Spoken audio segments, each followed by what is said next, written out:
नमस्कार जय जगन्नाथ मुझे भिडियो आपको स्वागत जनावि। तो पाने आशा करी आप समस्ते भलरे थे। तो पाने आग को आसूँ आमर बोर्ड परीक्षा जहाँकि आमको बहुत सुंदर भाव में भल भल मार्क आनबार अच्छे। तो तेणुक आपको आज मुझे शिखाइबी जे गणतंत्र वैशिष्ट्य मान कौन पे बुझीपार। तो वैशिष्ट्य मान कौन वैशिष्ट्य क्या कहवा ताहा मुझे शिखाइबा जाऊँगी। तो तेणुक जो मैंने नुआ को आस तो दयाकोरी सब्सक्राइब करो आउ एमती भल भल वीडियो देखापी एमती हेल्पफुल वीडियो देखापी ना पे आम चैनल को सब्सक्राइब करो पे। तो मु सब वीडियो कही थाए जे मुख्य जिनस है आपन को बुझीबार शैली।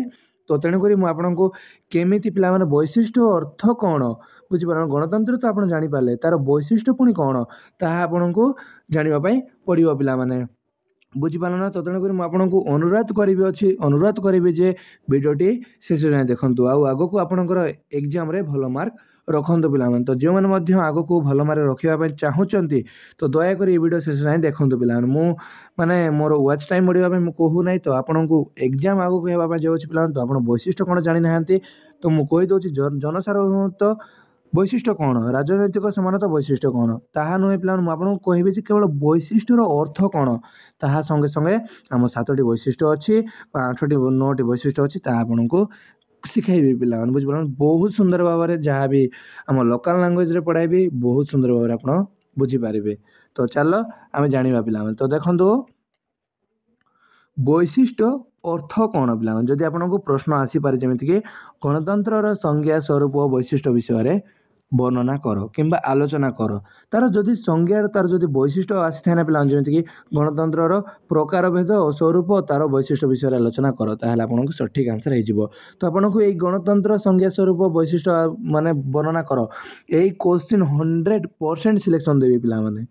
तो आपण मैंने यही वर्ष जमीती हेले प्रश्न देखापी पाइपर। तो तेणुक मुख्य जिनस आपको ये विषय बुझीबा पे मुझे एतिकी अनुरोध करी आपण मैंने जमीती हेले भी भल भाव में पढ़ी जातु आउ भल भल मार्क रखु पे। कारण आपण को यही +2 परीक्षा पे भविष्य को आग को बढ़ारे साहाय्य करें पे। तो आपण को अनुरोध करी यही समय कौन इंस्टाग्राम कौन फेसबुक किसी रील्स देख ना। तो आपण को भविष्य आपण हाथ में। तो तेणुक वीडियोटी शेष जाए देखूँ कि न देखूँ तो आपन को मुझे कहूँ पे पाठटी भल भाव में पढ़तु पे। तो देखो पे तार वैशिष्ट्य माने कौन बुझीपार तार वैशिष्ट्य माने कौन पे। तो चलो जाना आम। तो देखो गणतंत्र वैशिष्ट्य फ्यूचर ऑफ डेमोक्रेसी। तो देखो पे वैशिष्ट्य माने होना पे ताहारी खास गुण बा लक्षण कहारी आम गणतंत्र खास गुण बा तार लक्षण बुझीपार जेपरी जड़े मनुष्यर वैशिष्ट्य होची आचरण कथबार्ता और चिंताधारा बुझीपार जड़े मनुष्यर माने जड़े मनुष्यर वैशिष्ट्य हो तार गुण तार लक्षण हो पे लोक मान भल भल कथबार्ता है तार आचरण तार चिंताधारा ताहाको आम वैशिष्ट्य कहीपर। तो समान भाव में कहवा गले वैशिष्ट्य होना पे गणतंत्र कथबार्ता तार चिंताधारा तार आचरण तार लक्षण केमिति हेबा दरकार आपन को प्रश्न पचारि पारे जमीक मुझे गणतंत्र आचार विचार कि तारी गुण कौन ताहा आपण आलोचना कर जदि एटा माने आम सरल भाषा पे जदि आपन को यही प्रश्न देखिए आप कन्फ्यूज हो वैशिष्ट्य कौन वैशिष्ट्यर अर्थ कौन ताहा आपण मैंने जापार थे। जदि आप जाने गणतंत्र गुण कौन लक्षण कौन तार कथबार्ता कौन तार चिंताधारा कौन जदि आप प्रश्न बुझी जाऊँगी ताहले आपण आराम से आपण भाषा लिखिपारे पे। तो तेणुक मुझे कहूँ विषयटी भल भाव में बुझाटा हूँ मुख्य काम पे। तो चलो देखो जहाँ ताकू ना पे अन्य मानू भिन्न करें पे जहाँकि जड़े खराब मनुष्यठू भिन्न करें पे। तो देख तेणु गणतंत्र वैशिष्ट्य माने होना पे गणतंत्र भितर थिबा सेही खास गुण और लक्षण जो थे अन्य माने बा अन्य शासन प्रणाली भिन्न होता है पे। यहाँ कौन राजनैतिक तथ्य नुहे राजनैतिक शासन नुहे यह हूँ गणतंत्र वैशिष्ट्य बा गणतंत्र शासन। तो तेणुकर गणतंत्र वैशिष्ट्य केतोटी अच्छी मुझे आपको कहीदेवी पिला तो देख सरल भाषा जदि गणतंत्र मुख्य वैशिष्ट्य मैंने देखा जावा ताहले देखु प्रथम अच्छी आमर जनसार्वभौमत्व द्वितीय अच्छी राजनैतिक समानता तृतीय अच्छी राजनैतिक स्वतंत्रता और अधिकार और चतुर्थ अच्छी राजनैतिक दलर उपस्थिति और पंचम अच्छी निर्वाचन माध्यम सरकार गठन और षष्ठ अच्छी पिला संख्यागरिष्ठ मत और सप्तम अच्छी खला वितर्क आलोचना तो आम जदि यही सबू वैशिष्ट्य जाना यही सब तार लक्षण यही सब तार कथबार्ता यही सब तार आचार यही सब तार विचार जो जाना पे आम मेन मुख्य गणतंत्र कौन जापर पे आम न्याय जापर पे तो तेणुकर आपको अनुरोध करी यही पॉइंट भल भाव में पढ़ु पे तो चलो आम गोटे गोटे कर बुझीना जे जनसाधारण सार्वभौमत्व कौन राजनैतिक कौन राजनैतिक स्वतंत्र अधिकार कौन तो राजनैतिक दलर उपस्थिति कौन तो सबू पॉइंट पिला माने मु हाथ लेखा नोट लिखिकी मुझे बुझेबी तो तेणुक भिडियोटी को एणे जाए देखूँ पिला माने तो चलो जानिबा तो देखूँ ए लिखिदे जमी बुझीपारे जहाद्वारा देखूँ प्रथम अच्छी जनतार शासन जहाँकि जनता ही शक्तिर मूल अस्त्र यही गणतंत्र जनता ही होती ना पे तार मूल अस्त्र पे जनतार शक्ति बुझीपार ना तो मुझे गोटे गोटे वार्ड बुझेबी तो तेणुक चेष्टा माने करंतु बुझीबा भाई तो चलो देखा तो प्रथम अच्छी आमर जमीक गणतंत्र मौलिक वैशिष्ट्य पचारि पारे कि गणतंत्र वैशिष्ट्य पचारि पारे पे तो तेणुक आपको क्वेश्चन किसी कन्फ्यूज होबार ना तो तेणुक आपको जहाँ आसी आपको लिखा पड़ो जहाँ बुझुच पे मुझे आपको कहली ताहा आपको लिखा पड़ो तो प्रथम पॉइंट अच्छे आमर जन सार्वभौमत्व कौन तो चलो आम जन्म माने जन सार्वभौमत्व कौन बुझी ना पे तो देख गणतंत्र शासन में जनसमूह सार्वभौम क्षमतार उत्स और अधिकार तो ये गणतंत्र शासन में पे आम लोक मानकर माने सार्वभौमत्व माने समस्त न्याय समस्त समान न्याय जन सार्वभौमत्व तो समस्त समान अधिकार सार्वभौमत्व जहाँकि समस्त समान अधिकार बुझे सब लोक समान अधिकार समान न्याय तो ताहा होची मुख्य पॉइंट तो देखो गणतंत्र थिबा सरकार जनसमूह निकटर निर्वाचन माध्यम क्षमता ग्रहण करते और से निकटरे उत्तरदायी रहती माने ये गणतंत्र शासन सरकार ना पिला माने से लोक मान द्वारा गणतंत्र बा सरकार गठन करें लोक मान कथा माने चली था पे बुझीपार ना ताहा ही होची जन सार्वभौमत्व तो सरकार जनमत को अपेक्षा करें ना माने सरकार जनमत को लोक मान अपेक्षा करें ना तो गणतंत्र जनतार स्वर को भगवान स्वर बोली कहुए बुझीपार ना पे जमीक जनता स्वर को भगवान स्वर कहुए जो देखो गणतंत्र गोटे सरकार जदि शासन करुच्छे ना पे तो सही सरकार को आम मानकर अधिकार आम मानकर स्वर ही भगवान स्वर होता है पे तो आम जहाँ कहबू माने आम समस्त जहाँ न्याय तो ताहा सरकार शुणी था पे तो ताहा ही जन सार्वभौमत्व तो समस्त समान न्याय को आम जन सार्वभौमत्व बोली कहीपर बुझीपार ताहा यही गुण अच्छी क्या पाखे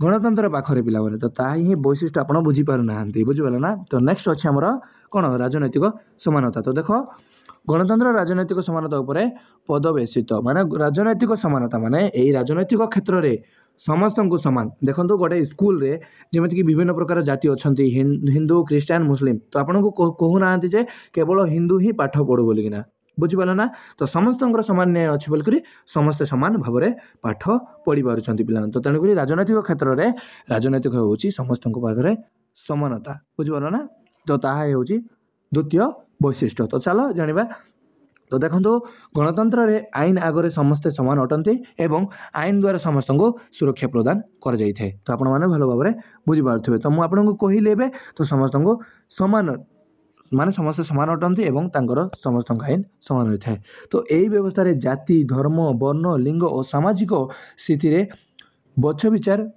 न करी समस्त को समान सुविधा सुजोग दि जाए बुझीपार ना आपको जमीक मुझे ये उदाहरण दे देछि तो आप भल भाव में बुझीपारे तो समस्त को गणतंत्र समानता मिली थाए तो नेक्स्ट पॉइंट आमर अच्छी राजनैतिक स्वतंत्रता और अधिकार माने ये राजनैतिक स्वतंत्रता आमको समस्त को अधिकार दे था पे अधिकार आपड़ ताहा बुझापी पड़ो तो जमीक देखो गणतंत्र व्यक्तिर अधिकार और स्वतंत्रता उपर अधिक गुरुत्व दिए आपण को जेहेतु 18 वर्ष हो जाए तो आप सरकार गठन करें असमर्थ माने सफल हो पारे बुझीपार ना तो ताहा आमको जदि आमर न्याय ଆମର ଅଧିକାର ଆମର ସ୍ୱତନ୍ତ୍ରତା ରାଜନୈତିକ ଦଳ ପାଇଁ ବହୁତ ଇମ୍ପୋର୍ଟାଣ୍ଟ ବୁଝିପାରିଲ। ଯେମିତିକି ଗଣତନ୍ତ୍ରରେ ସମସ୍ତ ବ୍ୟକ୍ତି ସମାନ ଅଧିକାର ପାଇଥାନ୍ତି ବୁଝିପାରିଲ। କେବଳ 18 ବର୍ଷର ଛୁଆ କହିଦେବ ତାହା ହିଁ ନୁହେଁ, କେବଳ ସମସ୍ତେ ଏହି ଅଧିକାର ପାଇଥାନ୍ତି। ହିନ୍ଦୁ ଖ୍ରୀଷ୍ଟିଆନ ମୁସଲିମ ସମସ୍ତେ ପିଲାମାନେ। ଏହା କେବଳ ରାଜନୈତିକ ଦଳ ନୁହେଁ ଯେ କେବଳ ହିନ୍ଦୁ ହିଁ ଶାସନ କରିପାରିବେ, ତାହା ନୁହେଁ।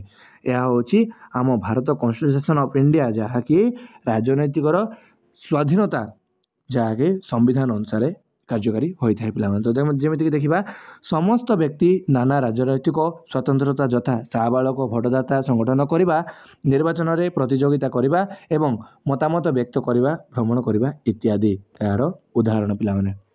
ମୁଁ ଆଶା କରିବି ଆପଣମାନେ ବହୁତ ଭଲ ଭାବରେ ବୁଝିପାରୁଥିବେ। ତ ନେକ୍ସଟ ଅଛି ଆମର ରାଜନୈତିକ ଦଳର ଉପସ୍ଥିତି। ତ ଏଇ ରାଜନୈତିକ ଦଳରେ ମାନେ ଦଳ ରହିବା ନିହାତି ଦରକାର। ତାର ଉପସ୍ଥିତି ମାନେ ଏଇ ରାଜନୈତିକ ଶାସନରେ ଦଳ ରହିବା ନିହାତି ଦରକାର। କାରଣ ଯଦି ଦଳ ନ ରହିବେ ତାହେଲେ ରାଜନୈତିକ ଦଳ କିଛି ମଧ୍ୟ ରହିବ ନାହିଁ ପିଲାମାନେ। ଯେମିତିକି ରାଜନୈତିକ ଦଳ ଗଣତନ୍ତ୍ରର ଏକ ଅଭିନ୍ନ ଅଙ୍ଗ ବୁଝିପାରିଲ। ରାଜନୈତିକ ଦଳ ଗଣତନ୍ତ୍ରର ଜୀବନ ଆପଣ ବୁଝିପାରୁଥିବେ। ରାଜନୈତିକ ଦଳ ହେଉଛି ନା ପିଲାମାନେ ଏଇ ଗଣତନ୍ତ୍ରର ଜୀବନ ପିଲାମାନେ। ତ ରାଜନୈତିକ ଦଳ ବିନା ଗଣତନ୍ତ୍ର ତିଷ୍ଠିବ ସମ୍ଭବ ନୁହେଁ। ମାନେ ଗଣତନ୍ତ୍ର ମାନେ ତାର ଏଇ ଦଳ ବିନା ନା ପିଲାମାନେ ଗଣତନ୍ତ୍ର ମାନେ ଦଳ ପିଲାମାନେ ରାଜନୈତିକ ଦଳ ହେବା ଅସମ୍ଭବ ବୁଝିପାରିଲ ନା। ଯେମିତିକି ଅନନ୍ୟ 2 ବା ଅଧିକ ରାଜନୈତିକ ଦଳ ନିତ୍ୟାନ୍ତ ଆବଶ୍ୟକ ଗଣତନ୍ତ୍ର ପାଇଁ ଉଭୟ ଶାସକ ଓ ବିରୋଧୀ ଦଳର ଆବଶ୍ୟକ। ଯେମିତିକି ଗଣତନ୍ତ୍ର ପାଇଁ ଉଭୟ ଦଳ ମାନେ ଗୋଟେ ସରକାର ଗୋଟେ ଦଳକୁ ମାନେ ଗୋଟେ ଦଳ ଯଦି ଜିତିଲା ଆଉ ଗୋଟେ ଦଳ ଯଦି ହାରିଗଲା, ତ ସେଇ ହାରିଲା ଦଳ ନା ପିଲାମାନେ ଯେମିତିକି ଜିତିଲା ଦଳକୁ ସବୁବେଳେ ବିରୋଧ କରିଥାଏ। ଦେଖ ସେ କେମିତି କାମ କଲା, ମାନେ ସେ ଯଦି ଟିକେ ବି କାମ ଯଦି ନସି ଯାଇଥାଏ ନା ପିଲାମାନେ, ତାହେଲେ ଡାଇରେକ୍ଟ ସିଏ ସରକାରକୁ କହିଥାଏ ଦେଖନ୍ତୁ ଏଇଟା ହେଉଛି ଆମ ଗଣତନ୍ତ୍ର ନ୍ୟାୟ ଅନୁସାରେ ସେ କାର୍ଯ୍ୟକାରୀ ହେଉନାହିଁ ବୋଲି ସେ ସବୁବେଳେ ଠିଆ ହେଉଥାଏ। କିଏ? ଏଇ ବିରୋଧୀ ଦଳ। ତାହା ମଧ୍ୟ ଆମକୁ ବହୁତ ଆବଶ୍ୟକ। ତାହା ମଧ୍ୟ ଏଠି ଲେଖାଯାଇଅଛି ଏହି ରାଜନୈତିକ ଦଳର ଉପସ୍ଥିତିରେ। ତ ଦେଖନ୍ତୁ ନେକ୍ସଟ ଅଛି ଆମର ପଏଣ୍ଟ ନିର୍ବାଚନ ମାଧ୍ୟମରେ ସରକାର ଗଠନ। ତ ଏଇ ମାଧ୍ୟମରେ ହିଁ ସରକାର ଗଠନ କରାଯାଇଥାଏ। ଏହା କେବଳ ନୁହେଁ ଯେ ରାଜନୈତିକ ଦଳ ଯେମିତିକି ବାପାଙ୍କ ପୁଅ ରାଜା ହେଇପାରିବ, ରାଜାଙ୍କ ପୁଅ ଯେମିତିକି ରାଜା ହେଇପାରିବ, ସେମିତି ନୁହେଁ ପିଲାମାନେ। ତ ଏଇଟା ହେଉଛି ସମସ୍ତଙ୍କର ଅଧିକାର। ଚାହିଁଲେ ଆପଣ ମଧ୍ୟ ସରକାର ହେଇପାରିବେ, ତ ସମସ୍ତେ ମଧ୍ୟ ସରକାର ହେଇପାରିବେ। ତ ଦେଖନ୍ତୁ କେମିତି ହେଇପାରିବେ। ତ ଚାଲ ଜାଣିବା। ଗଣତନ୍ତ୍ରରେ ଶାସକ ଗୋଷ୍ଠୀ ଜନସାଧାରଣଙ୍କ ଦ୍ୱାରା ନିର୍ବାଚିତ ହୋଇଥାନ୍ତି। ମାନେ ସମସ୍ତ ମାନେ ଜନତାଙ୍କ ଦ୍ୱାରା ଲୋକମାନଙ୍କ ଦ୍ୱାରା ଗଣତନ୍ତ୍ର ଶାସନ ବା ସରକାର ଗଠନ କରିଥାଏ ପିଲାମାନେ। ତ ଏଇ ସରକାର ନା ପିଲାମାନେ ଆମ ଦ୍ୱାରା ହିଁ ଗଠନ ହୋଇଥାଏ ପିଲାମାନେ, ତାହାକି ଯେମିତିକି ନିର୍ବାଚନ ମାଧ୍ୟମରେ ପିଲାମାନେ ବୁଝିପାରିଲ ନା। ସରକାର କେମିତି ଗଠନ ମାନେ ହେଉଛନ୍ତି, ତ ତାହା ନୁହେଁ ଯେ କେବଳ ଗୋଟେ ସରକାର ହିଁ ସବୁ ବର୍ଷ ଚାଲୁଥିବ। ତ ଆମକୁ ନେକ୍ସଟ ସରକାର ନା ଦରକାର ନା ପିଲାମାନେ। ତ ଯେମିତିକି ଜଣେ ମୃତ୍ୟୁବରଣ କରିବ ତ ଆମକୁ କରିବାର ଅଛି, ତ ଯେମିତିକି ସିଏ ସବୁବେଳେ ଶାସନ କରିପାରିବ ନାହିଁ। ତ ବୁଝିପାରିଲ ନା। ତ ଚାଲ ଦେଖିବା ଗଣତନ୍ତ୍ରରେ ଶାସକ ଗୋଷ୍ଠୀ ମୁଁ ଆପଣଙ୍କୁ କହିଲି ଏବେ। ତ ସାବାଳକ ଭୋଟଦାନ ପ୍ରଣାଳୀରେ ଗଣତନ୍ତ୍ର ନିର୍ବାଚନ କରାଯାଇଥାଏ। ଯେମିତିକି ଯାହାର ଏଇ ମାନେ ସରକାର ଯଦି ଚିହ୍ନିବାର ଅଛି, ତାହେଲେ ଆମ ଭାରତର ସମସ୍ତଙ୍କୁ କୁହାଯାଇଅଛି ଯେ ଯାହାକୁ 18 ବର୍ଷ ହେଇଛି ନା ପିଲାମାନେ, ତ ସିଏ ସରକାର ଗଠନ କରିପାରିବ। ତ ଚାଲ କେତେ ଗୁଡ଼ିଏ ଭଲ ଭାବରେ ବୁଝିପାରିବା। ମୁଁ ଆପଣଙ୍କୁ କହିଲି ଏବେ। ତ ସମସ୍ତେ ଭୋଟ ଦେଇନଥାନ୍ତି। ଯେମିତିକି ଯାହାକୁ 18 ବର୍ଷ ହେଇଅଛି ସେ ଭୋଟ ଦେଇପାରିବ, ଯାହାକି ସେ ଗୋଟେ ସରକାର ଚିହ୍ନିବାରେ ଅସମର୍ଥ ବା ମାନେ ଚିହ୍ନି ପାରିବ ପିଲାମାନେ। ତ ଦେଖ ତ ଗଣତନ୍ତ୍ରରେ ଏକ ନିର୍ଦ୍ଦିଷ୍ଟ ତ ଚାଲ ଦେଖିବା। ତ ଗଣତନ୍ତ୍ରରେ ଏକ ନିର୍ଦ୍ଦିଷ୍ଟ ସମୟସୀମା ବ୍ୟବଧାନରେ ମୁକ୍ତ ଓ ଅବାଧ ନିର୍ବାଚନ ମାନେ ଜରିଆରେ ଲୋକପ୍ରତିନିଧି ବଛାଯାଇ ଶାସନ ପରିଚାଳନା କରାଯାଏ। ମୁଁ ଆପଣଙ୍କୁ କହିଲି ଯେମିତିକି ସମସ୍ତେ ଭୋଟ ଦେବେ, ତ ଯେଉଁ ଦଳ ଜିତିବ ସିଏ ହିଁ ସରକାର ଗଠନ କରିପାରିବ। ତାହା ମଧ୍ୟ ଏହି ନିର୍ବାଚନ ମାଧ୍ୟମରେ ପିଲାମାନେ ନିର୍ବାଚନ ମାଧ୍ୟମରେ ସରକାର ଗଠନ କ'ଣ ଆପଣ ଜାଣିପାରିଲେ। ଯଦି ଆପଣଙ୍କୁ 2 ମାର୍କରେ ମଧ୍ୟ ଆସିଥାଏ ଯେମିତି ନିର୍ବାଚନ ମାଧ୍ୟମରେ ସରକାର ଗଠନ, ତ କ'ଣ ବୁଝିଲେ, କ'ଣ ଆଲୋଚନା ମାନେ କ'ଣ ବୁଝିଲେ ଆଲୋଚନା କର। ତ ଆପଣ ଏତିକି ଆଲୋଚନା କରିଥିବେ, ଯାହା ବୁଝିଥିବେ। ମୁଁ ଆପଣଙ୍କୁ ଯାହା ମୁଁ ଏବେ ପଢ଼ାଇଲି ତ ଆପଣମାନେ ଲେଖିପାରିବେ କି ଏଇ ଆମ ଗଣତନ୍ତ୍ରରେ ସରକାର ଲୋକମାନଙ୍କ ଦ୍ୱାରା ଗଠନ କରାଯାଇଥାଏ ଯେମିତିକି ନିର୍ବାଚନ ମାଧ୍ୟମରେ। ତ ସମସ୍ତେ ସରକାରଙ୍କୁ ଚିହ୍ନିବାରେ ମାନେ ସମାନ ଅଧିକାର ପାଇଥିବେ। ତ ସେଥିଦ୍ୱାରା ହିଁ ତାହା ଦ୍ୱାରା ହିଁ ଆମେ ସରକାର ଗଠନ କରାଯାଇଥାଏ। ତ ଆପଣଙ୍କ ଭାଷାରେ ଆପଣ ଲେଖିପାରିବେ ପିଲାମାନେ। ତ ନେକ୍ସଟ ଅଛି ଆମର ସଂଖ୍ୟାଗରିଷ୍ଠତା ମତ। ତ ସଂଖ୍ୟାଗରିଷ୍ଠତା ମତ ବୋଲେ ସମସ୍ତଙ୍କର ମତ, ସଂଖ୍ୟା तो समस्तଙ୍କର मत तो ଯେମିତିକି ଦେଖିବାକୁ ଗଲେ गणतंत्र शासन व्यवस्था सबु नियम उपरे सर्वदा माने सर्वदा सहमति मिलिब संभव नुहे बुझिपार तो तेणु से माने देखा गले अधिक मतरे शासन नीति प्रणीत हुए तो माने गणतंत्र शासन व्यवस्था ने पिला माने केवल जनकर मत ही माने करा जीवो ताहा नुहे तो यहाँ समस्तଙ୍କର संख्याधिक मतरे पिला बुझिपार शासन नीति प्रणीत होई थाए जेमिति लोक प्रतिनिधि संख्यानिधि भोटरे निर्वाचित हुअन्ति आपण कहले बे तो संख्यागरिष्ठ दल सरकार गठन करे तो यही भोट कार्य द्वारा ही होई थाए पिला जदि गणतंत्र रे संख्यागरिष्ठता उपरे गुरुत्व दिया जाए तेबे मध्य यह संख्यालघु मतों अपेक्षा करे नाही आपण भल भाव में बुझी पारुथिबे तो कॉलेज रे मध्य पढ़ी तो तेणुक यहाँ पढ़ले भल भाव बुझे पिला तो चलो जमीक लास्ट पॉइंट खला वितर्क आलोचना